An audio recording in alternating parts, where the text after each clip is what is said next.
forgive us that we don't sing the traditional evening artik and have this program instead.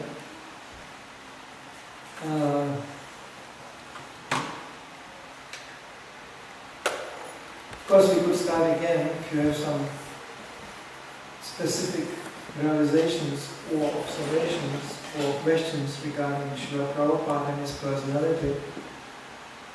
Then we could start with that. Otherwise, I can read something from Srila Prabhupada letters just to inspire some discussion about his personality and his way to actually manage this movement, which is a movement which is based on an absolute personal understanding of life. In the Vedic times we find, in the Vedic literature we find even clouds in the sky being described as persons. The trees are persons. There is, as is stated in the Shastra, the jiva is everywhere. Life is everywhere. There is not one single spot, in the universe which is not populated by somebody. It's just somebody we can see and somebody we cannot see. There are so many living entities alone in this room which we cannot see. There is so many jivas present here in our body alone and in the bodies of others. We are also in one sense a walking universe. So many living entities everywhere, and the soul is everywhere. So Srila Prabhupada actually, on this basis, conducted his preaching, entering the hearts of his disciples who had no idea. As Srila Prabhupada once said, was asked by his disciples, who are these Mayavadis? Who are these impersonalists you are constantly speaking about and addressing and preaching against them? Who are they? Prabhupada stopped, turned around and said, you. That was quite a shocking revelation, because we are not aware what a layer of impersonalisms are covering our consciousness and how we are used to it, to act in an entirely superficial, impersonal way, simply consuming the environment around us, not being aware where things come from, to whom they belong, how to treat them, what is the purpose of these things, not seeing how Krishna is present actually in the heart of every living entity. If you would know that, then we would also have another attitude towards other living entities. As one very altruistic, motivated reporter asked Srila Prabhupada, okay, you are trying to do so many things for others, I can understand. What are you really doing for the animals? What is your charity towards the animals? Prabhupada looked at him and he said, we don't eat them. That's very charitable. If you don't eat somebody, Because this reporter wasn't even vegetarian, he asked such a question. That's the hypocrisy in the material world. Everybody speaks how he's helping the others and how to help the whole world, as a matter of fact. How? If we don't know even who we are. That's the first question. How can I help others if I don't know who is me? But first of all, I have to know who I am. I have to know where I came from. And I have to know what the goal of life is. Otherwise, how can you help others? It's like, this room is completely dark, you are in darkness, but you can know there are so many people here in this room. So you try to help them. Please follow me. You hear the voice, and then you bump in the wall. Because you don't know even where the exit door is. You don't know anything. You are in darkness. So how can you help somebody when you are in darkness? And you can touch. Dude, I feel you. Oh, you are such a gentle, soft person. No, it's just the tail of the dog you are holding on. If you don't know anything, you turn into a clownery. It's just pathetic. People always, I help you. Well, who's me? I don't know, but I want to help you. Who's me?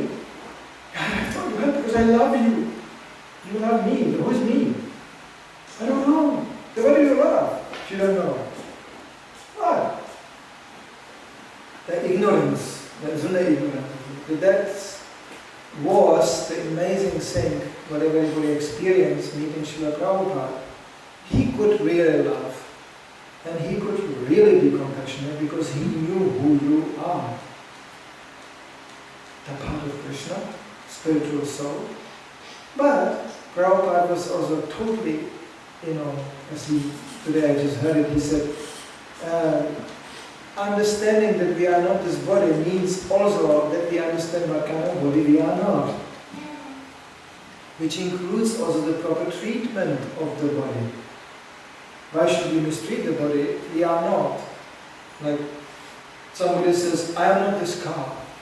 Obviously, I'm the driver. Therefore I can kick the car. Why should I kick it?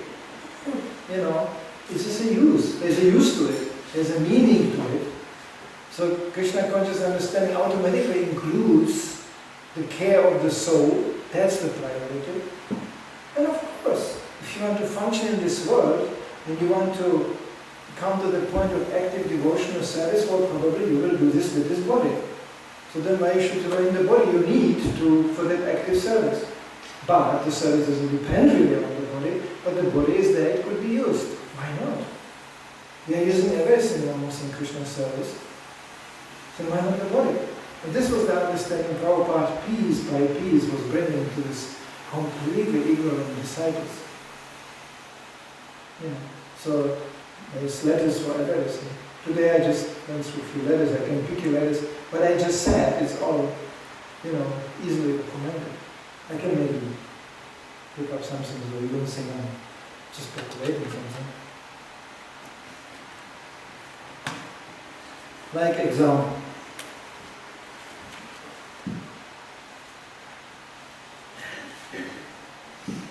How to take care of the body which we are not. Srila Prabhupada in the letter is instructing a disciple.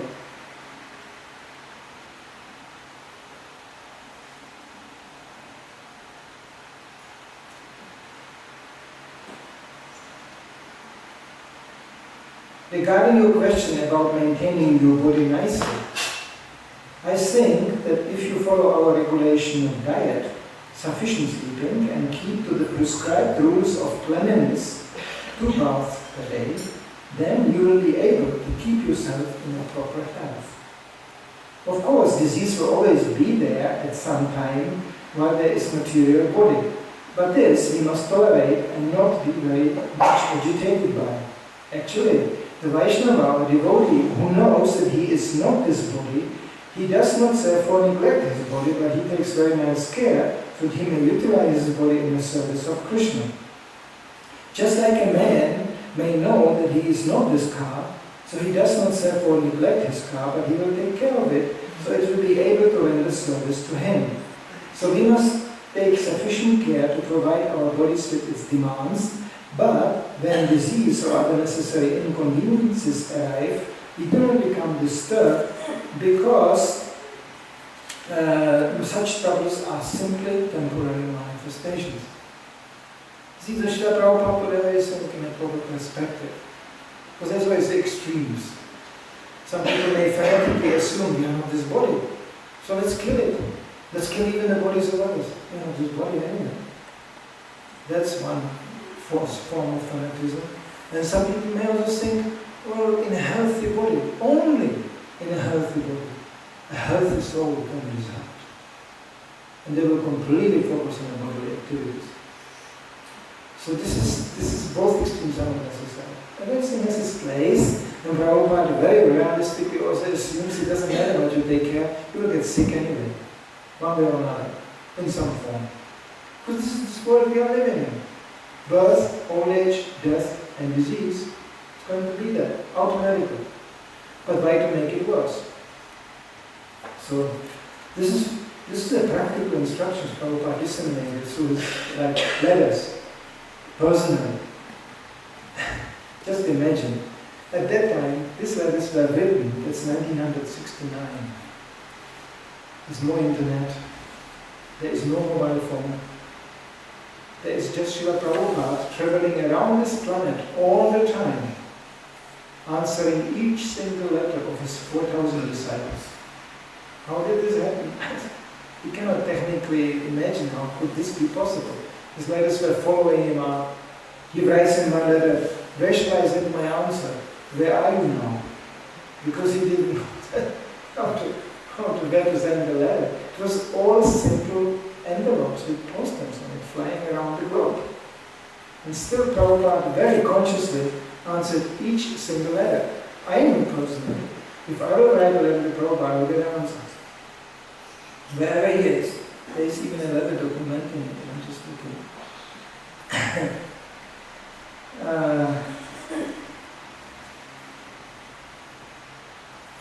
Just imagine, Prabhupada writing to a disciple. I have received from Longpin pictures, and it appears things are going on there also very nice. No letter from you is useless for me. They are all important. And you can write as long a letter as you can. I shall read them carefully with attention, in spite of my various duties, always. That's called a relationship between spiritual master and disciple. Or to speak of nowadays, we have internet, we just go quick, and I used to have for 15 years connection to my authorities while I was in Stockholm, 2 times a day an email coming in, coming out, like this. Easy to manage. I hardly decided anything. I decided there is a man in the temple room, he is barking. That can happen. We are in a world where people walk around, they bark. What shall I do with him? The answer came half an hour later, throw him out. Very good. He was out. Simple, That's called email exchange. Yet worse people are barking. That was a very crude example. In Sweden it's like, you learn to understand the seasons according to the amount of insane people coming in and going out.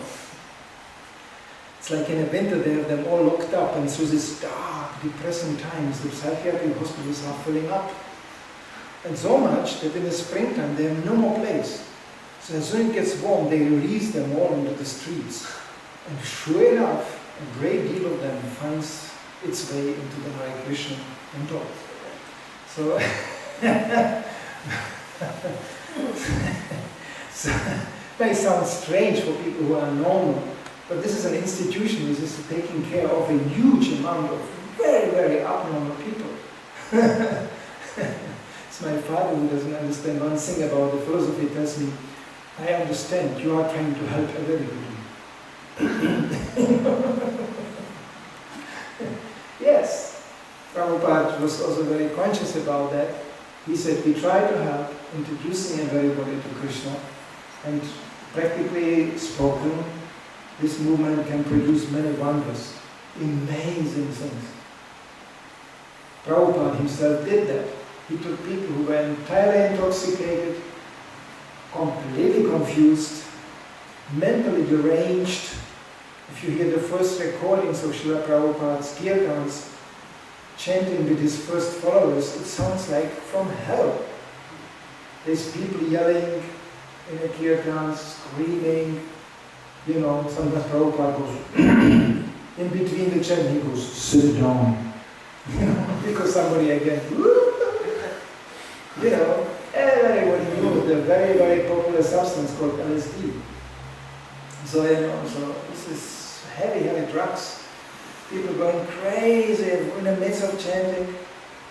I won't even tell you but I met years later in Stockholm when I started to operate the temple there. We had a rule in a kirtan, nobody standing, everybody has to sit down. Because as soon as people were standing, they were doing all kinds of foul things. So when they are sitting, then they are more peaceful. You chant, sit, chant, sit. As soon as they got up, they are doing things we couldn't even imagine. Sometimes I need 2 devotees to assist me to get a particular gentleman out of the door. That was springtime. That's when they opened the particular institutions. So it was always like, there's people coming, I want to stay in Krishna consciousness. Why are you close? What is the medication? I have a report once a week to the police, showing that I'm taking this case. We had, interested people in Krishna consciousness who had to take their medication under police supervision. That's the preaching field in the West. It doesn't mean crazy people are everywhere, but these Nordic countries can supply lots of very, very funny individuals. I was connected to the darkness, is connected to the particle nodes. So this is the Krishna consciousness, that risk Prabhupada took. He took this amazing risk that he rather worked with people of this sort, but with people who are actually open. They want something else. Instead of working with people who already have something, Prabhupada said, we shouldn't preach to people who are convinced about a certain religion. We shouldn't preach to people who are convinced about certain lifestyle. They don't want to hear. Then what do you want to preach? It's like going on a street and pushing somebody going to school. Why? He doesn't want to learn. So one shouldn't be wasting time like this. One should be ready and prepared and possibly create an atmosphere where more people get simply attracted on their own. And that's what Prabhupada did. First the chanting, prasadam, not much lecturing. And then the lecturing was, here Prabhupada realized the first lectures were brilliant. Prabhupada never changed his lecturing, he just cut it down in time. Because he realized these Western people, they cannot focus listening for more like 40-45 minutes. That's it. Then his lectures became very scheduled later on. 40-45 minutes. Which was very good for those who were recording it because the audio tapes were 45 minutes. They come in 30 minutes version and 45 minutes version. So exactly when Prabhupada was finished, they could turn around the tape. It's quite amazing. Prabhupada, I don't think he did this consciously, it just came about like that. But the first lectures, they are long. They go for 1 hour, 1.5 hour. Prabhupada wonderfully explaining the introduction to Bhagavad Gita. Later on, Prabhupada understood the nature of the topic he was dealing with. Prabhupada said, when I came to America, I couldn't understand what the nature of the place. Prabhupada was looking around and there was nothing of this in America was familiar from India. India was something those days, 1960s, something else. And Prabhupada came to America with these big billboards. And then he saw people doing things, hippies on the streets, which even the most crazy people in India wouldn't do. Weird things. Prabhupada compared the hippies a little bit to Shaivites.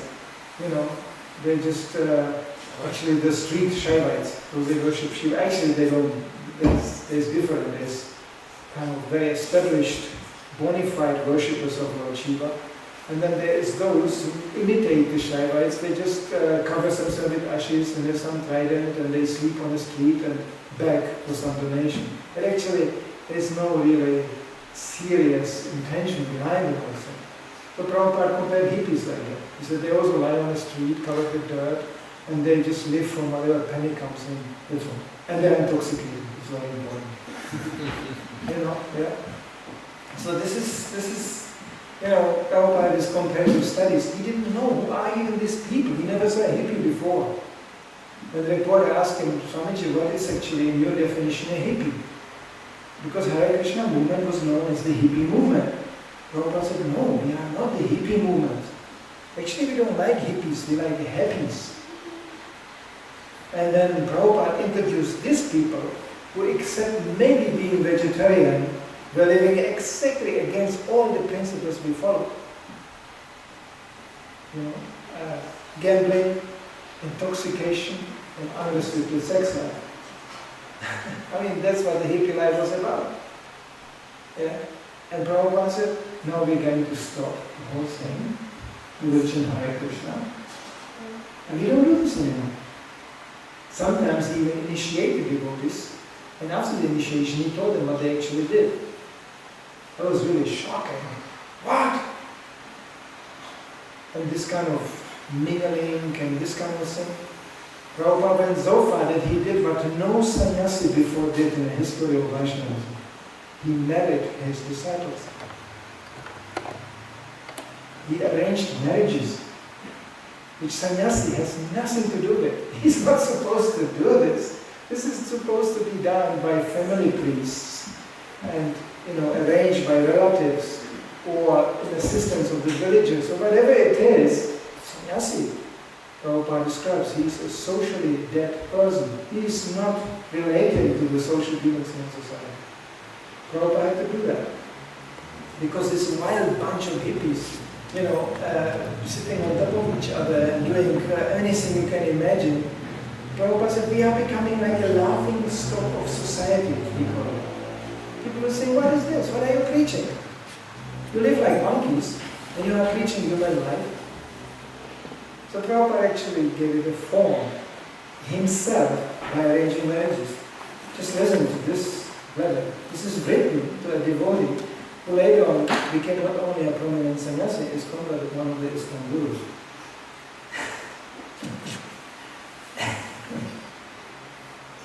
This is, can you imagine how far he went?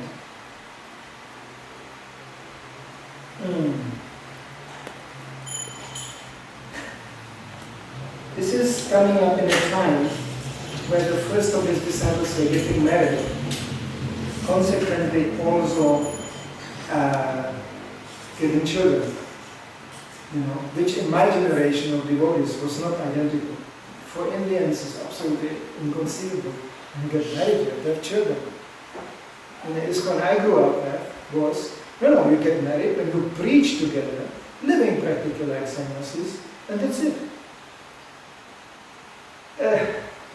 It didn't work out really that smoothly.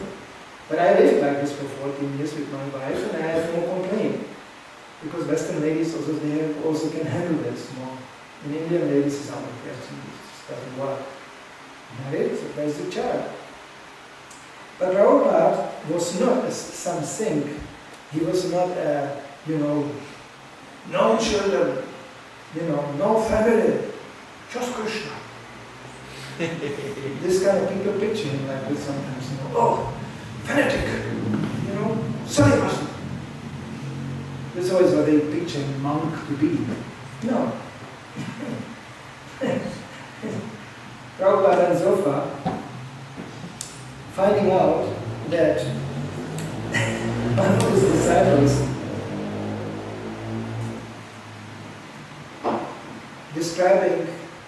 writing to them living in a first farming community in New Vrindavan, he said, I'm very happy that you and your good husband, this is written to a lady, to a female disciple, I'm very happy to hear that you and your good husband are living peacefully in New Vrindavan, executing Krishna consciousness. This is very nice, and it is a good example for others.